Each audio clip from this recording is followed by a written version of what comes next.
Olá e bem-vindos! A gente recebeu um material muito interessante para a nossa conversa de hoje. Um e-book chamado Investir com Consciência. Hum, A promessa é ser uma espécie de mapa para quem olha para o mercado financeiro e vê um labirinto. o que é bem comum, né? Exato. Nossa missão aqui é pegar esse mapa e transformar complexidade em clareza, sabe?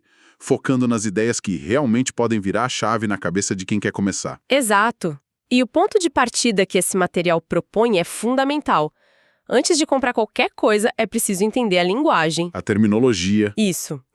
Não para virar um especialista da noite para o dia, mas para tomar decisões com mais segurança, com mais consciência. Certo. A ideia não é dar uma receita de bolo, mas sim construir uma base de conhecimento para que o investidor se torne, como o próprio guia sugere, o arquiteto do seu futuro. Ok, vamos desvendar isso então. E o que eu achei mais curioso é que para um guia sobre investimentos, ele não abre com gráficos ou planilhas. Não mesmo. Ele começa com filosofia, com as ideias dos grandes mestres. A primeira delas é o tal do investimento de valor. O value investing. Isso. A frase de abertura, de Benjamin Graham, é clássica. Preço é o que você paga, valor é o que você recebe. Eu já ouvi isso 1000 vezes, mas na prática, o que isso significa? Não é a mesma coisa. Parece, né? Mas essa diferença é o que separa, o investidor do apostador. A grande sacada do Graham, que foi o mentor do Warren Buffett, é uma mudança de mentalidade. Como assim? O mercado, todos os dias, te oferece preços. Milhares deles. Piscando na tela, gritando por atenção. Certo. E esses preços são baseados em tudo. Notícias, boatos, pânico, euforia, por emoção. É o humor do mercado. Exatamente. A ideia do Graham é que a sua maior vantagem como investidor é ignorar completamente esse barulho e focar em uma única coisa: o valor intrínseco. O valor real do negócio, então. Perfeito. Quanto a empresa realmente vale com base nos seus lucros, nos seus ativos, na sua capacidade de crescer. É um trabalho de detetive, sabe? De olhar os balanços. Olhar balanços, entender o negócio, você calcula esse valor e só age quando o preço emocional que o mercado oferece está com um desconto enorme, uma margem de segurança. Ah, entendi. Você não está comprando um código na tela. Você está se tornando sócio de uma empresa que você entende e que, por algum motivo, o resto do mercado está ignorando ou odiando naquele momento. Entendi. É uma postura quase que de ir contra a maré, né? De comprar quando todos estão vendendo. Mas isso exige uma paciência gigantesca, imagino. Sim, o que me lembra o segundo pilar que o material aborda, a tal da disciplina e dos juros compostos. Uhum. Tem aquela famosa frase do Einstein: os juros compostos são a 8ª maravilha do mundo. Isso sempre soa meio mágico para mim. É o que parece. Funciona na teoria, mas na prática, com a inflação comendo parte dos ganhos, as crises que a gente vive no Brasil, essa mágica não acaba sendo bem mais fraca do que parece. Essa é a pergunta de $1 milhão e é onde a disciplina entra com força total. A matemática dos juros compostos ela é inquestionável. É matemática pura. É o efeito bola de neve. O lucro que você tem em um ano passa a gerar lucro no ano seguinte. O problema não está na matemática, está na nossa psicologia. Ah, Para a bola de neve funcionar, ela precisa de duas coisas: tempo e mais neve, que são os reinvestimentos. E é aí que a gente falha. porque a gente se assusta no meio do caminho e para de alimentar a bola de neve. Exatamente, você vê seu patrimônio caindo 20% numa crise e o impulso é vender tudo e parar. Você quebra a principal regra, que é dar tempo ao tempo. Faz sentido. Por isso, o material conecta os juros compostos com a ideia de renda passiva, vinda de dividendos de ações ou aluguéis de fundos imobiliários. O dinheiro que pinga na conta. Isso, esse dinheiro que pinga na sua conta todo mês, mesmo quando o mercado está em queda, funciona como um reforço psicológico. É a prova de que os ativos continuam trabalhando para você. Certo, te mantém no jogo. Reinvestir essa renda se torna um ato de disciplina que alimenta a bola de neve e te força a manter a visão de longo prazo, mesmo no meio da tempestade. Essa ideia de bola de neve parece incrível, mas também um pouco assustadora. E se o mercado cai bem no meio do caminho e a bola de neve derrete? Imagino que isso nos leve diretamente à questão de como lidar com o medo e o risco, que é o terceiro pilar do guia: gestão de risco e temperamento. Exato. Sempre que eu ouço a frase volatilidade é oportunidade, popularizada por Howard Marks, meu instinto grita o contrário.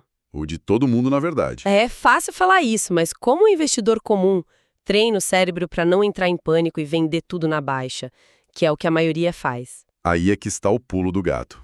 O material bate muito na tecla de que risco e volatilidade são animais diferentes. Não são a mesma coisa. Não. Volatilidade ao sobe e desce do preço é o humor do mercado. É inevitável. O risco de herdade, o risco de perda permanente de capital, vem de duas fontes principais, como diz Buffett. Que são não saber o que está fazendo e pagar caro demais por um ativo. Se você fez o dever de casa da análise fundamentalista, se você sabe o valor do que comprou, a volatilidade deixa de ser um inimigo. E vira uma aliada. É isso. Pense assim. Se você adora uma marca de chocolate e sabe que a barra custa normalmente R$ 10 e um dia o supermercado entra em pânico e coloca a venda por R$ 5, você não sai correndo assustado. Não, eu encho o carrinho. Exato. A lógica é a mesma. Se você sabe que uma ótima empresa vale 50 por ação e o mercado, num dia de pânico, a oferece por 30, isso não é risco, é uma liquidação. Certo. A questão do temperamento é exatamente essa. Treinar a si mesmo para agir como um comprador racional num supermercado em pânico, e não como mais um dos apavorados. E como se faz isso? A principal ferramenta prática para dormir tranquilo durante esse pânico é a diversificação. É o que o Harry Markowitz chamava de a única refeição grátis do mercado. Ok, então uma vez que a gente tem essa mentalidade, essa filosofia de ser um dono de negócio paciente e que aproveita as liquidações, a pergunta natural é: onde exatamente eu vou para comprar um pedaço dessas empresas? Quais são as ferramentas disponíveis? Isso nos leva ao campo de jogo, ao mercado em si. Perfeito. O guia usa uma analogia ótima. O mercado financeiro é o sistema circulatório da economia. Gostei disso. Ele pega o dinheiro de quem tem sobrando, os poupadores, e leva para quem precisa para crescer, que são as empresas, o governo. Entendi. A Bolsa de Valores, nesse sistema, funciona como um grande leilão eletrônico onde negociamos os chamados ativos financeiros. E o que é um ativo, basicamente? Basicamente, um ativo é um direito. Pode ser um direito de crédito, como um CDB, ou um direito de propriedade, como uma ação. A analogia da ação como comprar uma fatia do bolo da empresa é muito boa. Deixa tudo bem claro. Você vira sócio. Exatamente. E se o bolo dá lucro, você recebe uma parte, que são os dividendos. O guia chama de o aluguel por ser dono de um pedaço da empresa. Faz todo sentido. Total. E a mesma lógica vale para os fundos imobiliários, os FNIs, certo? A mesmíssima. Só que em vez de uma fatia de uma empresa, você está comprando uma pequena parte de um portfólio gigantesco de imóveis. Ah, interessante. Com um único clique, você se torna sócio de dezenas de shoppings, prédios de escritórios, galpões logísticos. De tudo um pouco. E recebe todo mês na sua conta uma parte proporcional dos aluguéis que esses imóveis geram. E tem a vantagem da isenção de imposto de renda. Certo. Mas aí entra a tal da diversificação. Para conseguir essa refeição grátis do Markowitz, eu teria que escolher dezenas de ações, dezenas de fundos imobiliários. Parece um trabalho em tempo integral. Sim, pode ser bem complexo. Existe um atalho para isso? Existe, e o nome dele é ETF, ou Exchange Traded Fund. A analogia aqui é como se você comprasse uma cesta de compra já pronta. Com uma única transação, você compra pequenas frações de todas as empresas que compõem um índice, como o Ibovespa, por exemplo.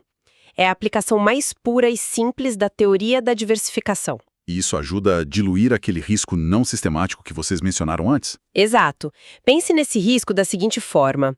Se você só tem ações de uma única companhia aérea e o governo, de repente, proíbe voos por um mês. Sua carteira inteira despenca. É um desastre. Exatamente.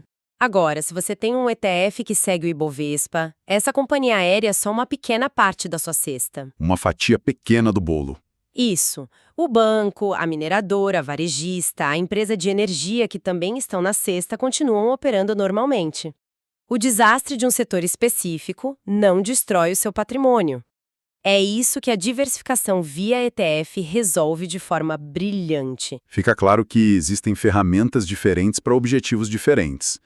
E isso me faz pensar que, na prática, parece que existem dois jogos completamente distintos sendo jogados na bolsa. Sim, totalmente. Um é esse de se tornar sócio, pensar no longo prazo.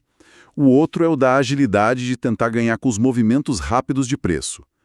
O material traça essa linha, não é? Sim, e é uma distinção crucial.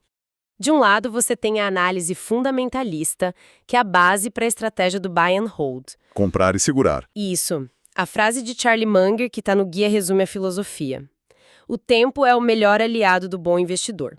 É o jogo do fazendeiro que planta uma floresta e espera décadas para colher. E do outro lado? Do outro lado, você tem a análise técnica, que estuda gráficos buscando padrões para prever movimentos de curto prazo. Essa é a base do trading. Que seria o jogo do surfista, que quer pegar a onda perfeita, durar alguns minutos ou horas e sair. Ótima analogia. São habilidades e mentalidades completamente diferentes. E tentar ser os dois ao mesmo tempo parece uma receita para o desastre. É exatamente isso. Não há um certo ou errado, mas são esportes diferentes, sabe? Certo. O trader precisa de um controle emocional e um método extremamente robustos para lucrar com a volatilidade.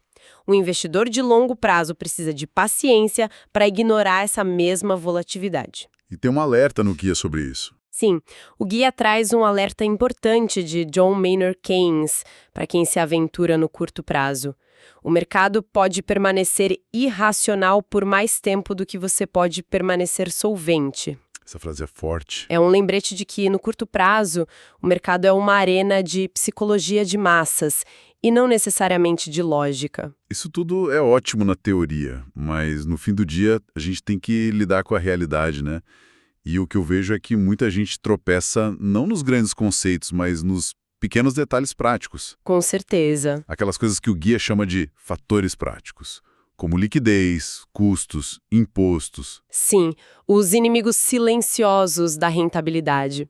A liquidez, por exemplo, é simplesmente a facilidade de transformar seu investimento em dinheiro de volta no bolso. Entendi. Uma ação de uma grande empresa tem liquidez altíssima. Você vende em segundos. Um imóvel físico, por outro lado... Baixíssima liquidez. Exato, pode levar meses ou até anos para vender. É algo a se considerar, dependendo dos seus objetivos de vida. E os custos? A gente foca tanto na rentabilidade que esquece do que fica pelo caminho. E corrói o resultado final. O material cita Benjamin Franklin. 1 centavo economizado é 1 centavo ganho. Clássico. Taxas de corretagem, emolumentos da bolsa. Cada pequena taxa é um pedaço da sua bola de neve que derrete antes mesmo de começar a rolar. Hoje em dia melhorou, né? Sim, com a competição entre corretoras, esses custos diminuíram muito, mas ainda é preciso ficar de olho, principalmente para quem opera muito. E o sócio que a gente nunca escolhe, mas que sempre aparece? O governo, com o imposto de renda? Esse não falha. O dia menciona algumas regras, como a isenção para vendas de ações até R$20 mil no mês, mas o ponto principal é que a responsabilidade é nossa, certo? Totalmente. A responsabilidade de calcular e pagar o imposto via DARF é do investidor. Isso reforça um princípio-chave. O que conta não é o quanto você ganha, mas o quanto você retém. Verdade. Um lucro gigantesco que é comido por custos e impostos pode, no fim, ser menor que um lucro modesto, mas eficiente do ponto de vista tributário. Entendi. Todos esses detalhes, liquidez, custos e impostos, amarram a necessidade de ter uma visão de longo prazo. É só com o tempo que o poder dos juros compostos consegue superar esses obstáculos e construir patrimônio de verdade. Fazendo uma retrospectiva da nossa conversa, a grande mensagem que fica deste guia parece ser que investir com consciência tem menos a ver com adivinhar o futuro e mais a ver com dominar o presente. Acho que essa é uma ótima forma de resumir. É sobre entender os princípios de valor para saber o que comprar, ter a disciplina para se beneficiar do tempo e a sabedoria para usar a diversificação para se proteger do inesperado. Perfeito. É uma jornada que combina a análise de um detetive para encontrar valor, a paciência de um monge para ver esse valor se manifestar e a prudência de um engenheiro para construir uma estrutura segura através da diversificação. É uma mudança de postura. Exato. É uma abordagem que quer tirar o investidor da posição de espectador passivo e colocá-lo como verdadeiro arquiteto do seu futuro financeiro. E, para fechar, a ideia que permeia todo o material é que o conhecimento é o antídoto para o risco. Sim. Aquela frase do Buffett, risco vem de não saber o que você está fazendo, parece ser o grande pilar de tudo. Exato. E isso nos deixa com uma pergunta para refletir, que vai até um pouco além do que o guia propõe. Se o risco vem de não saber e o conhecimento pode diminuí-lo, o que de fato representa o maior risco para o patrimônio de alguém hoje? Boa pergunta. A volatilidade calculada de um portfólio de bons ativos, que você entende e gerencia, ou a certeza silenciosa e matemática da perda de poder de compra que a inflação causa todos os dias no dinheiro que fica parado, seja na conta corrente ou debaixo do colchão.